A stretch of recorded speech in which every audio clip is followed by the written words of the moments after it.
Hey everyone, welcome back to the channel and welcome back to another video. So in this video, we're going to talk about something that's a little bit techie, and it's a little bit of a different sort of video to my usual content that I put out on this channel. Now recently, whenever I've referred to leaks in videos, a lot of people have asked me whether I can share the link in the comments or whether I can put any of the leaked clips in my videos. But also, I've seen a lot of channels out there using the leaked footage that came from GTA 6 back in 2022 in their videos and dramatically misunderstanding whether they can legally use it or not, and also not understanding the consequences that come with using clips like that. So in this video, we're going to take a bit of a dive into how serious this can really be for some channels, but also I'm aware there's a lot of people that watch my videos that are Grand Theft Auto content creators, and I want to make sure that you have all of the guidance you need when it comes to covering these sorts of topics, because there's a lot more gravity to this situation than you might think. But before we get into today's video, there is only 10 of the day one hoodies left over, so make sure you go and grab one. I think we've got about 40 or 50 of the t-shirts left over, but yeah, there's only about 10 of the day one hoodies left over. So let's go from the start. The first thing I want to cover is the comments on my videos. So whenever I talk about the leaks or reference the leaks that we had back in 2022, and I do state this in every video, I can't show the leaks in my videos. Now, this isn't a copyright issue, and we'll get onto that in a minute, but the main reason I can't show it is because I do not have the license to use that content. That content isn't out there publicly available by the publisher, which the publisher for that content should be Take-Two Interactive. However, they didn't give it permission to be published in the first place. So I'm not able to actually show that footage in there. But secondly, if I put a link to this gameplay footage in the description of any of my videos or in the comments section, I'm also violating YouTube's terms of service because I am distributing stolen content. I'm distributing something that is illegal. So that's why I don't do it. Now, recently I've seen a lot of channels break down the leaks and actually show all of the footage in their videos, and you know, it makes for decent content, and it's, you know, it's all right. And to you as a viewer watching it, you may be like, oh, this is great, someone's actually finally gone through all the leaks and shown everything. But I see some of these channels have like a couple of thousand subscribers, they've been posting for maybe a year or two, and they've been grafting to get out content. And a lot of these people as well are usually a little bit younger. And whenever I see a video like this, although it's not my place to get involved, I always like to leave a comment just to make them aware of the ramifications of what they're doing. Because normally, for example, if I put a copyrighted song in one of my videos that I don't have the licensing for example, the outro to all of my videos is a song by a band called Ocean's 8 Alaska, and I have direct licensing and permission from them to utilize the song. That's why my videos don't get copyright striked. But if I use another song, for example, like a Bob Marley song, for example, in one of my videos, the video will get copyright striked and I'll have to mute the audio, or I'll have the option to dispute it and say, hey, actually I do have the rights to use this. And normally if you dispute it and then it fails and it doesn't go through and you're seen to be at fault, you'll get a strike on your channel. Now YouTube works on the 3-strike system, where it's 3 strikes and you're out. Now the next thing is segments of other people's videos. So I can take a segment of someone else's video, I can use it in my video and provide critical commentary. So I can say, look, this person's doing this and they showed this in this clip, and I can refer back to it. And that's absolutely fine by YouTube's terms and conditions.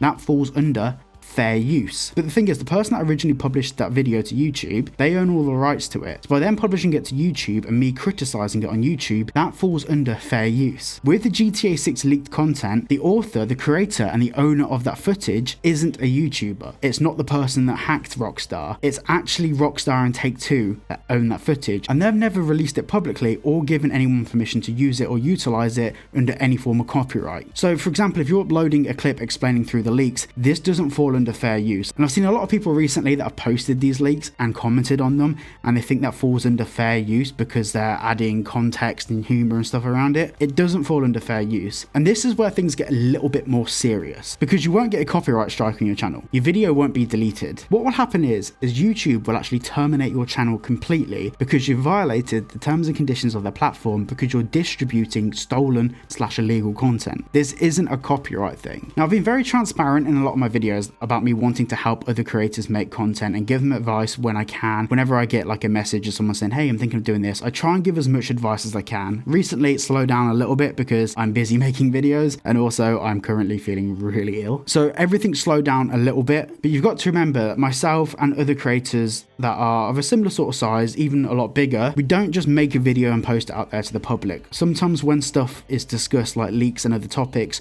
there is a bit more that goes on in the back end. For example, recently I used what people thought was a screenshot from one of the leaks in a thumbnail. What that actually was, that was an AI recreation of that screenshot. So it wasn't the original content itself, it was actually an interpretation of it. which does fall within a legal loophole where that is allowed. And I actually had to speak to a solicitor to make sure that I could get away with doing that first. Now, there's a lot of things that happen in the back end that are loopholes around getting around these sorts of issues. And also in a couple of videos, I've shown 1 or 2 screenshots from the leaks, but once again, they've been recreated with AI, retextured, or completely made from scratch from start to finish in Photoshop. A lot of people have referred to things that I've shown in my videos and said, hey, but you did this, not realizing that there's a little bit more legwork that goes into it to be able to get around some of these things. Now, the final thing I want to talk about is the severe legal ramifications of doing this. Now, Take-Two Interactive, especially when the leaks first came out, issued a lot of cease and desist letters against people that posted the footage, and there's been a lot of legal action that's taken place behind the scenes. I'm currently talking to a few creators about what's happened.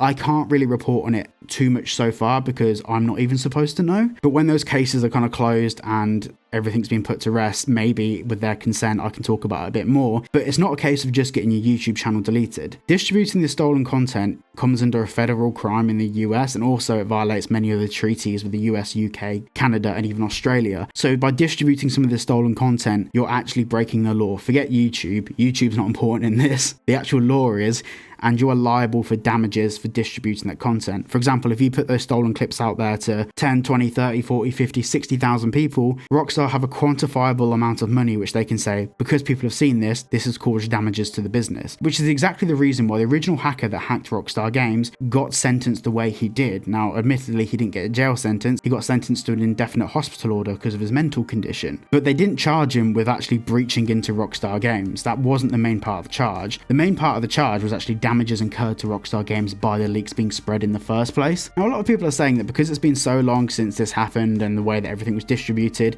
that Take-Two aren't on top of it anymore. Admittedly, when the leaks first came out, Take-Two were taking down channels like every 10 seconds. It was ridiculous. But even now, on like a weekly or semi-weekly basis, Take-Two are still getting in contact with YouTube and having channels taken down that violate this terms of service. Just because it's not happening daily, and just because you've posted the video and you've been fined for 24 hours, doesn't mean you'll be fine for the long run. And the final thing I want to talk about is people keep asking me like on different platforms to send them a link to their leaks. I'm not going to do that. Like, I can't be seen to do that, because whether I do it on Instagram, whether I do it over text message or email, I am still, as a person, distributing it. Whether it takes place on YouTube or not isn't really the main issue here. It's the fact that I'm distributing the leaks. Now, what I can say, and I've had to once again check this with a solicitor, if you Google GTA 6 leaks, you will find them. Just Google it. It takes 2 seconds and you can find them. They are out there. There's people that have illegally distributed it, and that's how I managed to watch it for my videos and for my research. But I'm not redistributing it. I'm also not encouraging other people to distribute it. Like I'm saying in this video, don't distribute it because you'll get yourself in hot water. So all in all, the tone of this video has been quite serious, and this isn't obviously the sort of content that I normally make. Usually make a bit of light-hearted speculation, theorizing sort of content on GTA 6, but I feel like I have a bit of a responsibility to put this video out there because I don't like the idea that some people that watch my channels want to have a crack at it themselves, but in the process of starting their own YouTube careers are getting themselves potentially off to a really bad start and get themselves on legal hot water. So yeah, don't do it, be careful,